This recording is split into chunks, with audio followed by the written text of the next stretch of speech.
A day can seem to have no beginning and no ending. It becomes a 25-hour day that blends into the one that came before and the one that is to follow.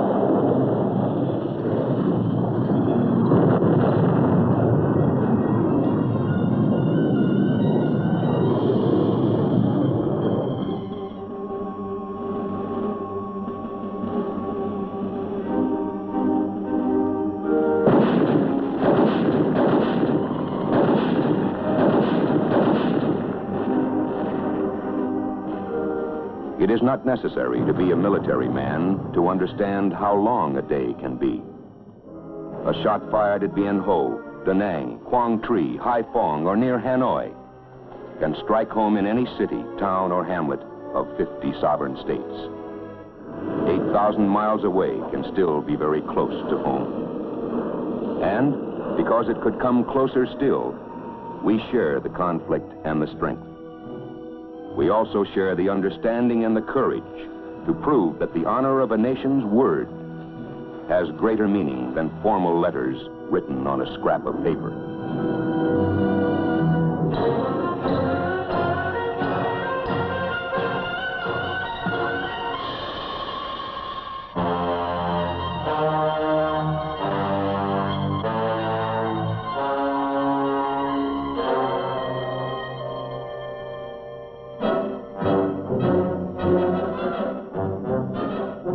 A man with a weapon is, if he is a man with a purpose. The range of his understanding of his purpose reaches far beyond his line of sight. He knows the big picture. He understands that attempts to intimidate by force must be resisted by force before intimidation becomes a way of international life. And this he also knows. He and the thousands like him, fighting and sweating on the ground, are the spearheads of our Department of Defense total effort, an effort concentrated to help the men on the ground to achieve their purpose and their mission. Above field and jungle, close air support. Help clear the way for the man on the ground.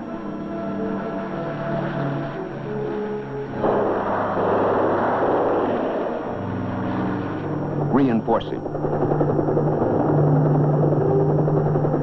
Return to care and safety, those who have taken as well as given. Support those men during the long hours of daylight and the longer hours of darkness.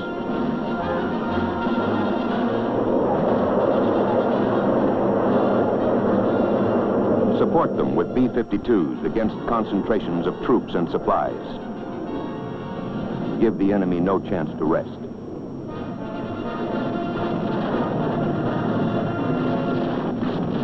Support them with tactical fighter bombers to keep up the pressure and help destroy our enemy's ability and desire to attack. Support them with hundreds of thousands of tons by airlift.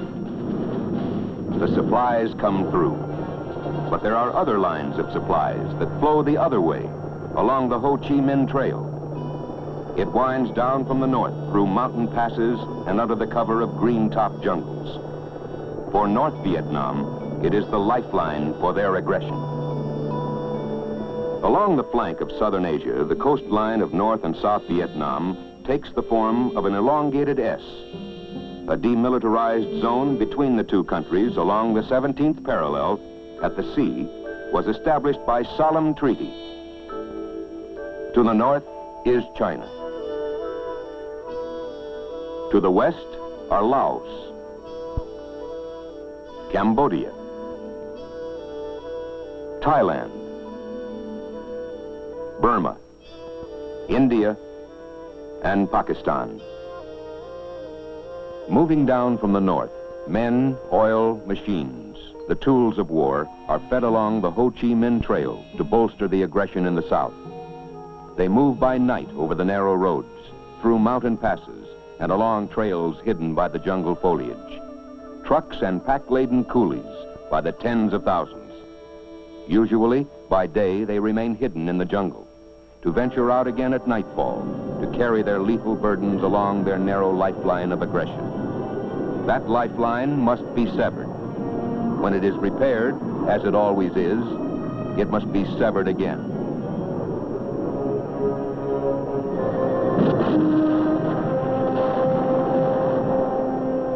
The infiltration increases in both men and equipment has required a very sharp increase in petroleum imports. Since the first of this year, the average monthly imports of petroleum into North Vietnam have increased 50 to 70% above the comparable period in 1965. Stocks on hand prior to the attack were estimated to represent about 2 to 4 months' supply. The increased importance of petroleum to the enemy's military effort is further attested by his action to improve the routes of infiltration. Some of these routes are new, some have been widened, some have been upgraded for all-weather use.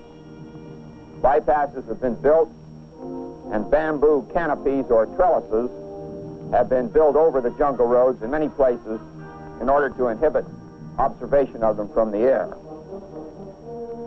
A result of the greatly increased movement of men and supplies by truck and by motor-powered junks has been a shift from a small-arms guerrilla-type operation against South Vietnam to a quasi-conventional military operation which involves major supplies, major weapons, and heavier equipment.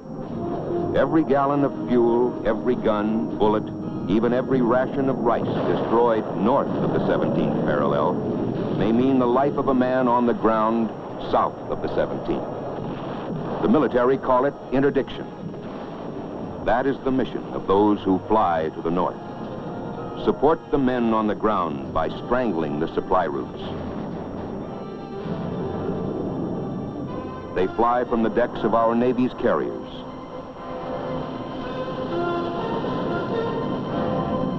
They fly from the surface of the land, the supersonic weapons of our Air Force's tactical fighters. They turn their noses north toward Mugia Pass, toward the fuel storage areas near Hanoi, north to interdict the trains carrying in supplies.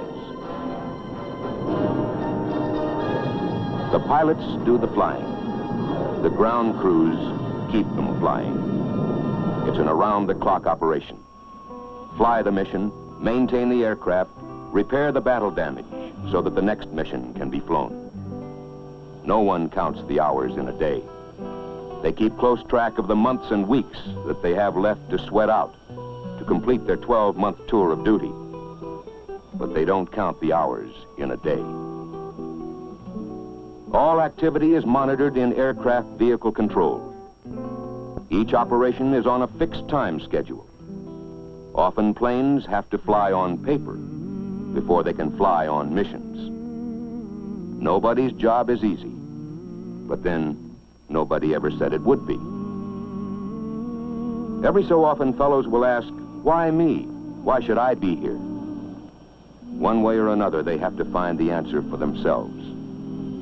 Usually they do find the answer. Then they have another question. What more can we do? The answer to that one is simple.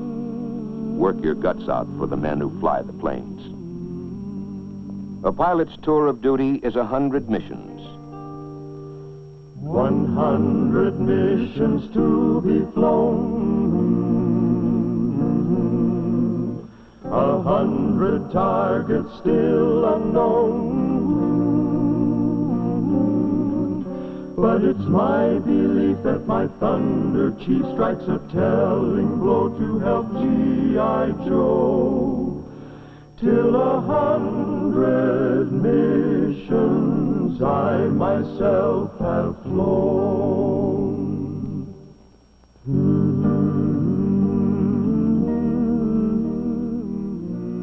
For the pilots, a day can start at 2:30 a.m. or earlier, or any time. Somebody's son, somebody's father, maybe everybody's hope. Never before has air war demanded such degrees of judgment and responsible self-discipline. In mission briefing at tactical operations, information pinpoints refueling tanker locations and gives us our ordnance configurations. We'll get call signs and radio frequencies to use for the F-4Cs, and our own F-105s will be flying cover against possible MiG attack. Wing intelligence will have photos of our target area and what to expect in way of defenses. The anti-aircraft and small arms fire are heavy. Worse for us than the surface-to-air missiles, the SAMs, and they're bad enough. But destroying our targets will help cut the flow of supplies toward the south. Furthermore, the daily tonnage of supplies moved overland from North Vietnam into South Vietnam has increased about 150% in the past year, and the infiltration of armed personnel has increased about 120% during the same period. Before we suit up for a strike, each flight leader briefs his own flight. There are 4 in a flight, plus 1 extra, a spare, in case one of the 4 can't take off due to an aircraft mechanical problem. Our flight leader details our entry into the target area, and then our tactics for getting the heck out of there. We listen because we respect him, because he'll be leading the way in. 5 men in a small briefing room. Many groups of 5 in many small rooms. For maybe the minute and a half they'll be over the target area. They'll spend hours of flight planning and briefing.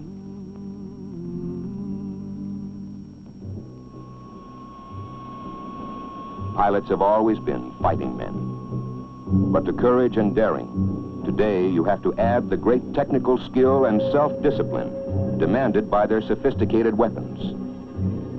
But weapons no more effective than the men who fly them or those who keep them flying. Case in point, combat aircraft are maintained with a dedication that results in flying hours at a rate 3 times normal usage.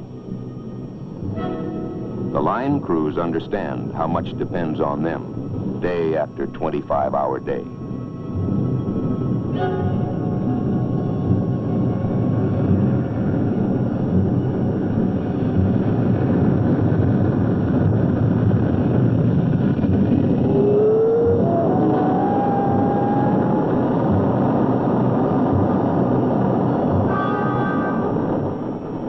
Normally, the spare is a very decent fellow.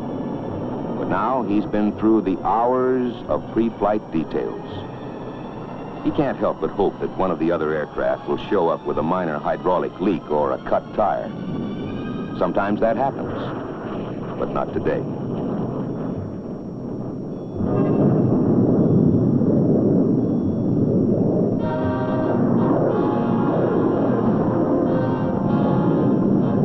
Supersonic blasts of power in the open ocean of the air, ready to play their part in the overall coordinated effort.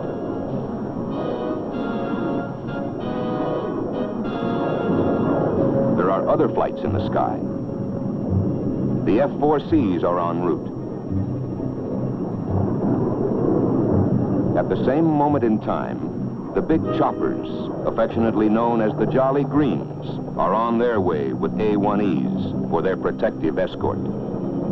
Their object is to stay as close as possible to the target area, so that if a pilot in one of the attack planes has to hit the parachute, then they can move in to pick him up.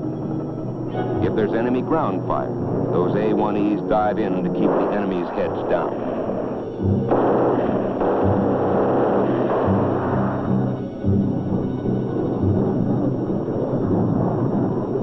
The boys in the KC-135 tankers have been waiting to refuel the tactical fighter bombers en route to their targets. Those KC-135s will keep orbiting in case any of the boys run short of fuel on the way home. The overall coordination is the result of the total planning by the Department of Defense team effort, the Army, the Navy, and the Air Force. Most people will ask pilots the same question over and over. Aren't you scared? The answer is always pretty much the same. Sure, we're scared, until we button down the hatch. We're a one-man sort of operation. We're our own navigator, radio man, radar operator, and bombardier. Getting into the target, we have to take evasive action. Then it's pop up, dive in, drop the bombs, and get the heck out of there. You watch your fuel.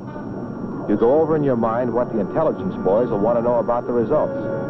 At the target, the ground defenses, all the details. You might be scared when you start, but after that, you just don't have the time.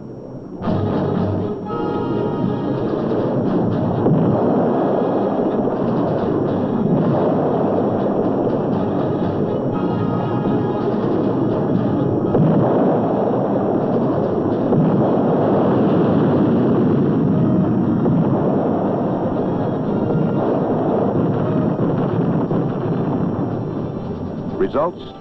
Positive.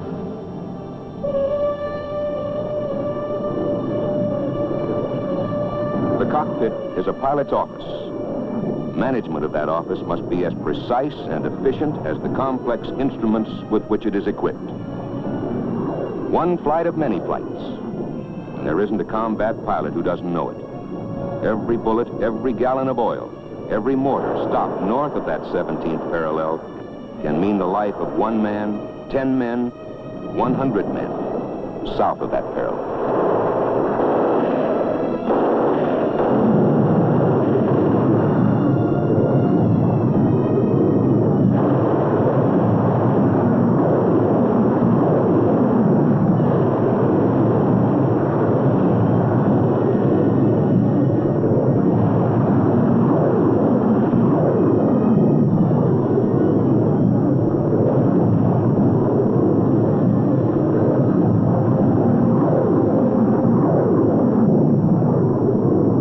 Rescue Control has picked up a radio call for help from a pilot whose aircraft was hit and who had to eject.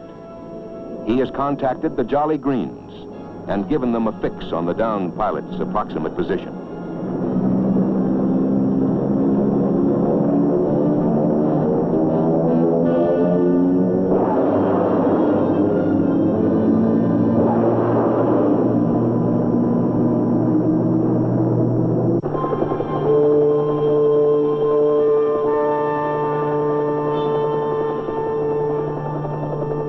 I didn't realize my plane had been hit until the cockpit started filling up with smoke. I punched out. When that parachute blossomed, I took a long, deep breath. Then I landed in the trees, and I don't really remember how I managed to climb down to the ground.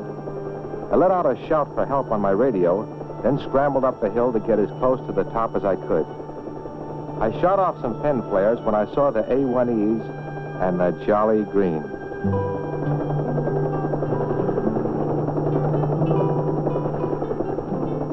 It's hard to put into words exactly how I felt when I knew the Jolly Green was going to get me out. Let's just say I prayed a little, on my own account, and for those guys of search and air rescue. 100 missions to be flown. It's good to know you're not alone. If a shrapnel stump means I have to jump, then the Jolly Green will pick me up clean. Till 100 missions I myself have flown.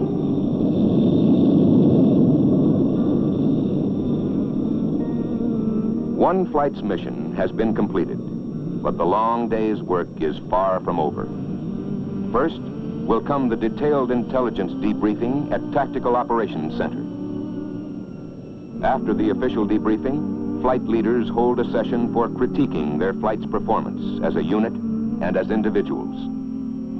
Was there a delay in acquiring the target? Did one of the men press too low? Did they regroup promptly after hitting the target? Was element integrity maintained? You can never stop learning.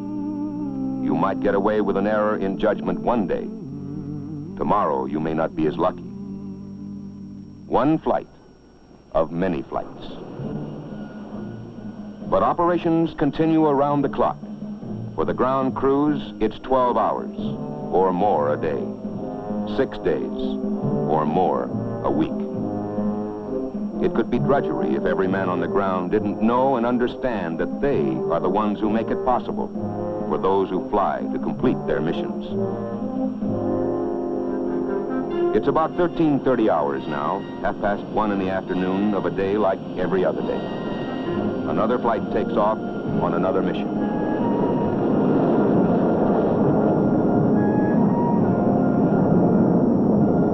Now, those who went out earlier have a couple of hours off duty.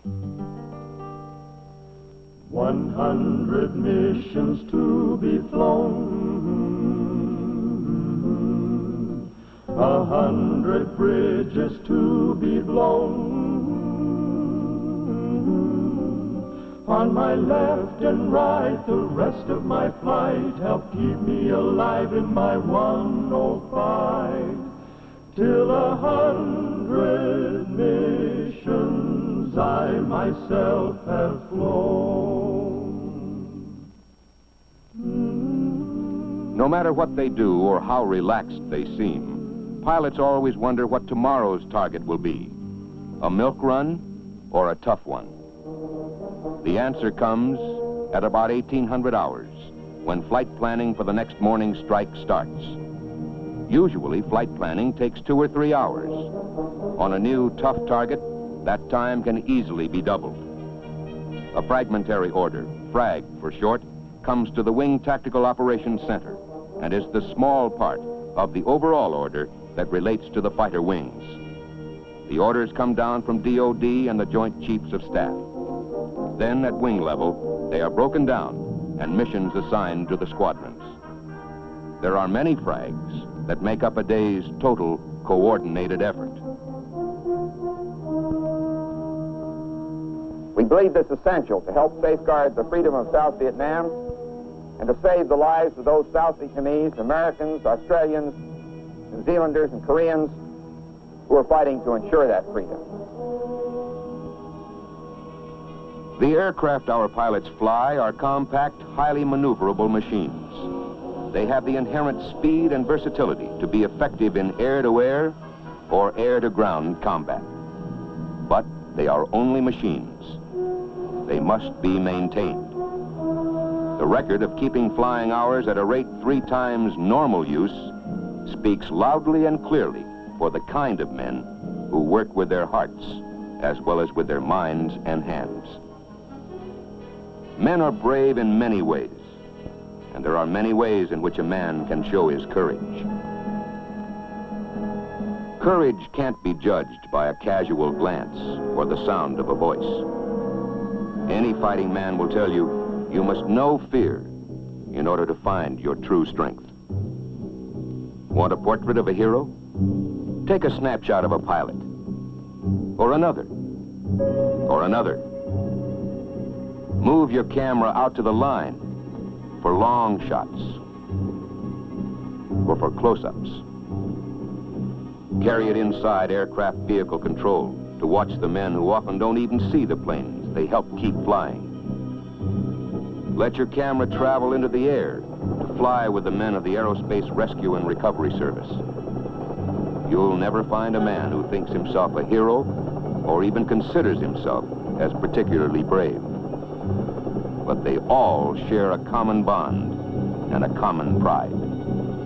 They are all working members of the same fighting team, fighting each in his own way to try to slow down and, if possible, to break down the flow of supplies to the south and to adversely affect the will of North Vietnam toward carrying on their aggressive operations. The total task is large, and yet, as it always is, each small fragment of that total is very personal. Men may live 3,000 miles or more apart back home in the States, but here there are no state lines, no county lines, no country boys or city boys. No one asks their social position or who their ancestors might or might not have been.